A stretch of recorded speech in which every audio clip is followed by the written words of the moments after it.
And the most annoying sounds in the world.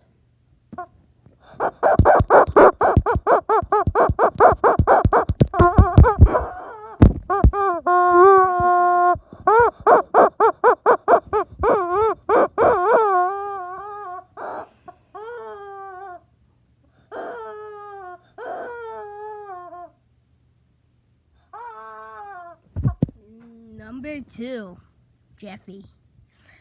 Yay, what do you need? Wait, I need to tell you something. Wait, I need to tell you something. One of my friends likes you in school. His name is Logan.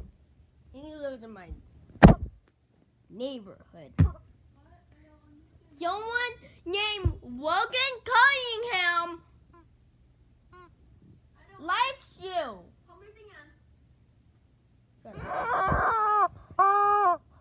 Yeah, so I put my pants like 10 days ago, so and it's getting really warm, so I think you need to clean up my diaper, cause I forgot to warn you yesterday.